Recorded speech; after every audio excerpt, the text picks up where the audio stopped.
लिए जो कुर्बानी जरूरी होगी वो कुर्बानी देंगे।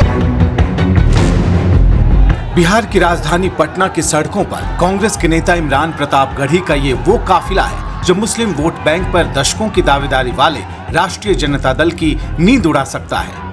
जिस मुस्लिम यादव समीकरण के दम पर राष्ट्रीय जनता दल ने सालों तक चुनावी रिजल्ट कार्ड को दुरुस्त रखा, वो मुस्लिम अगर कांग्रेस के पाले में खिसक गए तो फिर राष्ट्रीय जनता दल के लिए सहयोगी कांग्रेस के साथ बिहार के आने वाले विधानसभा चुनाव में सीट बंटवारे में बड़े भाई जैसा रुतबा शायद न रहे। मौका पटना के ऐतिहासिक गांधी मैदान में आयोजित वक्फ बचाओ दस्तूर बचाओ रैली का था, जिसमें शामिल होने के लिए बीजेपी विरोधी अलग अलग दलों के नेताओं को न्योता भेजा गया था।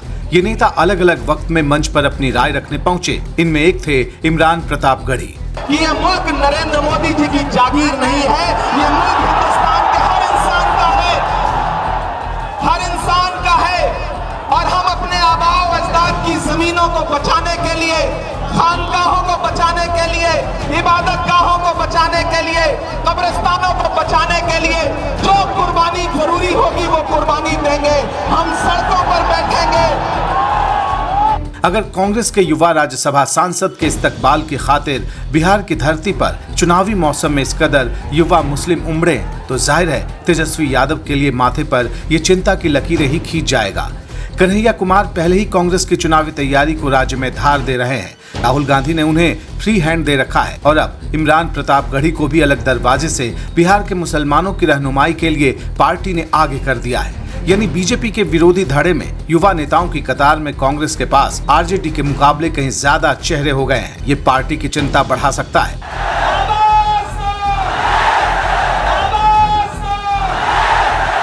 आज पूरा पटना, पूरा बिहार जाम हो चुका है। लोग लाखों की तादाद में घर से निकल करके आए हैं। मैं सलाम करता हूं आपकी जिंदा दिली को, आपकी मोहब्बत को। मुद्दा वक्फ बिल के विरोध का था। आयोजन इमारत शरिया फुलवारी शरीफ पटना का था। ये मुस्लिम समाज का एक बड़ा संगठन है। पटना में स्थित इमारत शरिया ने बिहार, झारखंड और पश्चिम बंगाल के मुसलमानों से 29 जून यानी रविवार को पटना के ऐतिहासिक गांधी मैदान में वक्फ संशोधन बिल के खिलाफ बड़ी तादाद में पहुंचने की अपील की थी। तमाम मुस्लिम संगठनों को अपने समर्थकों के साथ विरोध दर्ज कराने को कहा गया था। इसे मुस्लिम समाज का शक्ति प्रदर्शन भी माना जा रहा था। वक्फ संशोधन बिल के विरोध में हो रही इस रैली को लेकर कांग्रेस, आरजेडी से लेकर जेडीयू तक को न्योता भेजा गया था, लेकिन इस मौके को कांग्रेस ने सबसे जबरदस्त ढंग से बुनाया। इसके जरिए कांग्रेस ने अकलियतों के बीच अपने नए पोस्टर बॉय इमरान प्रताप गढ़ी को बिहार के सियासी मैदान में उतार दिया। मैं सरकार से कहना चाहता हूं कि जमहूरियत अकड़ से नहीं चलती है, जिल्ले इलाही। जमहूरियत इस किताब से चलती है। यह जो संविधान है जिसे डॉक्टर बाबा साहब अम्बेडकर ने अपने खून पसीने से लिखा था, इस किताब से मुल्क चलेगा, किसी की अकड़ और जिद से नहीं चलेगा। नरेंद्र मोदी जी। मंच से तो कांग्रेस के कई दूसरे नेता भी बोले, लेकिन इमरान के वक्त जोश हाई था। भले ही सामने की भीड़ में कोई किसी पार्टी का झंडा लेकर नहीं खड़ा था, सिर्फ तिरंगा लहराया जा रहा था, लेकिन इमरान ने बिना कुछ कहे सियासी संदेश दे दिया कि मुसलमानों के हक की खातिर कुर्बानी में हम सबसे आगे रहेंगे। हम अपने आबाओ अजदाद की जमीनों को बचाने के लिए जो कुर्बानी जरूरी होगी वो कुर्बानी देंगे। इमरान प्रताप गढ़ी ने जनता के बीच अपनी लोकप्रियता को जमकर भुनाया।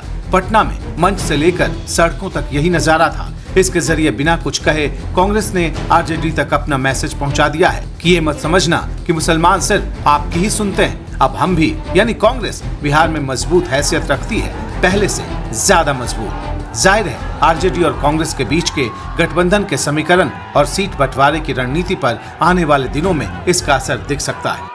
दी भगवा के इस रिपोर्ट को देखने के लिए आपका धन्यवाद। चैनल पर नए हैं तो सब्सक्राइब करना ना भूलें। नई स्टोरी की सूचना के लिए बेल आइकन जरूर दबाएं। आपके कमेंट्स और लाइक्स हमारे लिए बहुमूल्य हैं। देखते रहिए दी भगवा।